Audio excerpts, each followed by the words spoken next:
Hi, thanks so much for joining me today. I'm Danny from The Glittered Rose. For this episode of Two Ways Tuesdays, I want to showcase how versatile large stamp sets can be. So this set from Altenew called Graceful Gardenias have two separate flowers, which I decided to break up and use separately. And I just wanted to show how using different backgrounds and different colouring techniques can give you a completely different look. You can use the same stamped image, but with the different methods to create two different looking cards as well. So if this is of any interest, please stick around. Be sure to hit the like and subscribe button. We're going to watercolour these gardenias. I've used Tim Holtz watercolour paper and I'm using it on the rough side. So I've already stamped the image twice and I'm going to stamp it for the third time. Because of the rough texture and because it's watercolor paper, it sort of soaks up the ink, so you need to stamp it a few times to get the full image. After I've done this, I'm going to heat emboss it with Wow Clear heat embossing powder, just so that when I go in with water, it's all set. I don't need to worry about letting it dry perfectly. It'll all be done because it's heat embossed. So my image is all ready and I have my beautiful Artistro watercolors. I have just recently done a review on my channel. I will link that up above for anybody that's interested. I love these watercolors. I think they're fantastic. In the description, I'll pop a link for the watercolors which are available on Amazon. I'll have two links, one for Amazon Australia and one for Amazon.com. These are affiliate links and I get a small commission at no cost to you, and I'd appreciate anybody who wants these watercolors just to use my link. I've just laid some water down onto the back of the paper or onto my glass mat and on the top just to stop it from curling. And I just want that loose, watery, painterly sort of effect. So I'm just going in with some colour. I love this purple.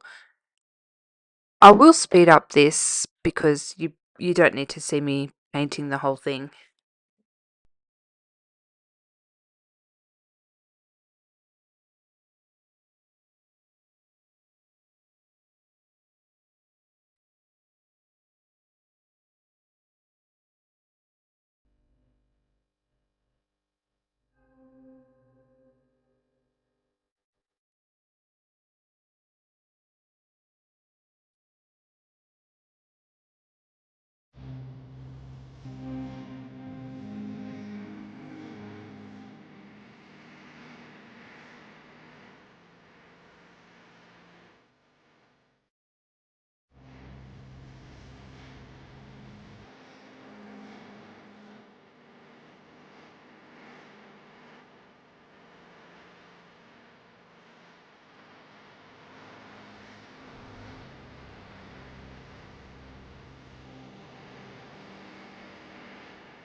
I'm so happy with the results. I really do love these watercolors and they were such a great price. I think the results are lovely. So going in with the background, we're going to use Altenew's Graceful Gardenias 3D embossing folder. And I'm just spritzing it with water, and I'll just rub that water with some paper towel. And I'll pop it through my die cutting machine. Oh, I think it's so pretty. This is a lovely embossing folder, and it works really well with the set. So I'm going to grab my Cloud White Pigment Ink by Altenew, and I'm just going to dab it on. I know a lot of people brush over it in sweeping patterns, but sometimes you can see those sweeps on your highlighted areas. So the method that works best for me is just dabbing it on, and it just picks up that white on the highlights. You don't need to go crazy, just a little bit is enough. This die for this floral image has left quite a large white border around my flower, which to me looks too stark on the dark purple card panel. So I'm just going around with a taupe or a grey just to sort of blend the outer edge. I've glued everything down onto an A2 card base, and I think it just needs something. So I've grabbed my Copic opaque white paint. It looks like a little nail polish, and I've watered it down, and I'm just putting some paint splatters on it, which I think looks quite nice with the watercolour. I ended up going with a very simple sentiment, which has been better pressed. I liked it on the cream paper, and I just stamped it in a purple. I think it works really lovely, and that's the card finished. Let's start on the second one. Okay, so for this Graceful Gardenia, we're going to colour it using alcohol markers. I'm using my Ohuhus, which I adore. The colours are YR030, YR050, and YR070. They're a bit bright when they first go down, but they sort of settle, and I think they're lovely. I always use 3 colours. I start off with the lightest, I blend with the middle, and then the deepest, and then I go over them again using the lightest colour just to blend it in. And this is the method that works for me.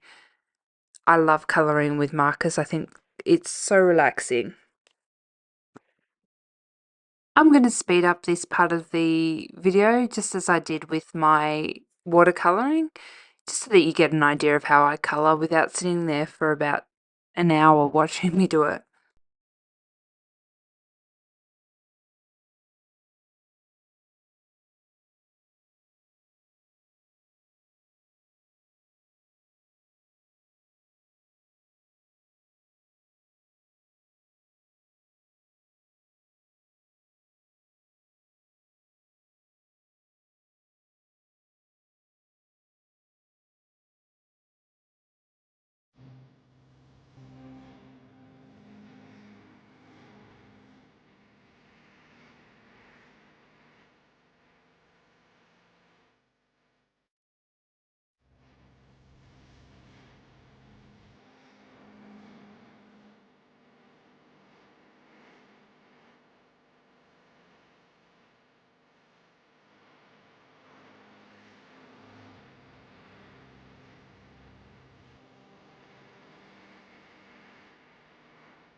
So it's time for the background now, and I'm going in with Tiger Better Press ink.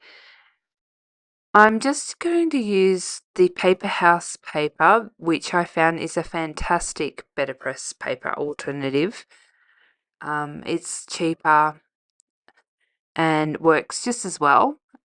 I'll link that video up the top for anyone who might be interested.